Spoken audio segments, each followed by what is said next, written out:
ابھی تک پاؤں سے چمٹی ہیں زنجیریں غلامی کی، دن آ جاتا ہے آزادی کا، آزادی نہیں آتی۔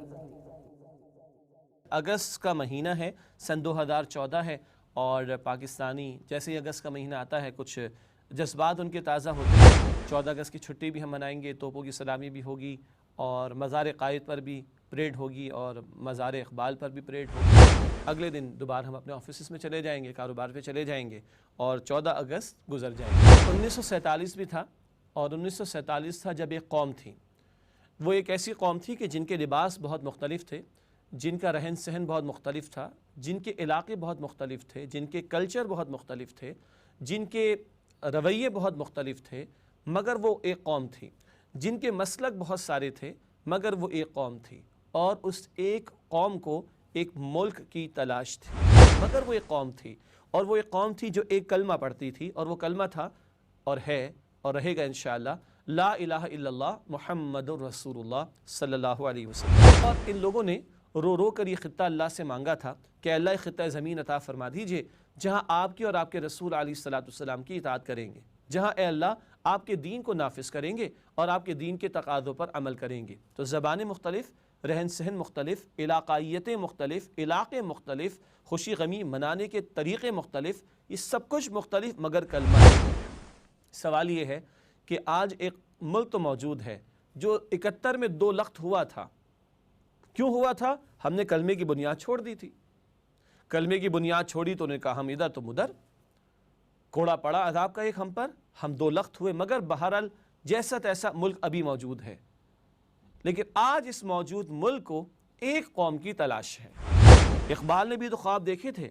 اقبال نے بھی 1930 میں کہہ دیا تھا کہ یہ ایک ڈیسٹنی ہے، یہ تقدیر مبرم میں یہ ہو کر رہے گا کہ اس خطہ ہندوستان میں اللہ ایک خطہ ہمیں عطا فرمائے گا، اور اگر ہمیں ایسا موقع مل گیا تو اسلام کی تصویر پر دور ملوکیت میں جو پردے پڑ گئے تھے ان پردوں کو ہٹا کر اسلام کی صحیح تصویر انسانیت کے سامنے پیش کرنے کا ہمیں موقع ملے گا۔ آسماں ہوگا سحر کے نور سے آئی نہ پوش، اور ظلمت رات کی سیما پا ہو جائے گی، پھر دلوں کو یاد آ جائے گا پیغام سجود، پھر جبھی خاک حرم سے آشنا ہو جائے گی۔ آنکھ جو کچھ دیکھتی ہے لب پہ آ سکتا نہیں، محو حیرت ہوں کہ دنیا کیا سے کیا ہو جائے گی، شب گریزہ ہوگی آخر جلوہ خورشید سے، یہ چمن معمور ہوگا نغمہ توحید سے۔ اقبال کہہ رہے ہیں، کبھی کوئی کہتا ہے کہ آپ کا کانسٹیٹیوشن کیا ہوگا، کہتے قرآن ہمارا کانسٹیٹیوشن ہے۔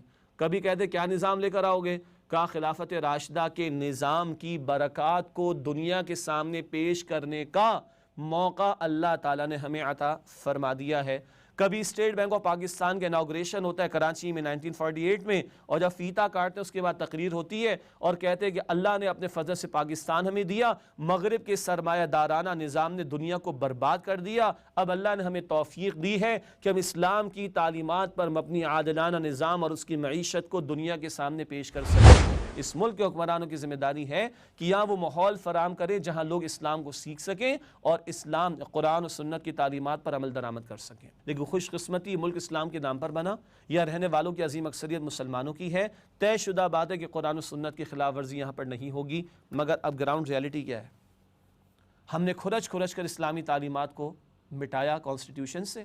ایک بہت بڑے میڈیا والوں نے حدود آرڈیننس کے نام پر شریعت کا مذاق اڑایا، اللہ تعالیٰ نے کچھ سزا بھی دنیا میں ان کو دے دی۔ اس وقت وہ ایک سجدہ جسے تو گرا سمجھتا ہے، 1000 سجدوں سے دیتا ہے آدمی کو نجات۔ یا ایھا الذین آمنوا ان تنصروا اللہ ینصرکم ویثبت اقدامکم، اے ایمان والو اگر تم اللہ کی مدد کرو گے، اس کے دین کی مدد کرو گے تو اللہ تمہاری مدد فرمائے گا اور تمہارے قدموں کو مضبوطی عطا کر دے گا۔ یہ قدم ڈگمگا چکے ہیں، پاکستان کی معیشت کا تباہ حال ہونے کا معاملہ ہے، ہمارا کردار، ہماری معیشت، ہماری سیاست کا جنازہ نکل چکا ہے۔ کب قدم سنبھلیں گے؟ اللہ کے دین کو ترجیح دینا، اللہ کے دین کو تھامنا، اس کے نفاذ کے لیے میدان عمل میں آنا۔ وَيُثَبِّتْ أَقْدَامَكُمْ، اللہ فرماتے کہ اللہ تمہارے قدموں کو مضبوطی عطا فرمائے گا۔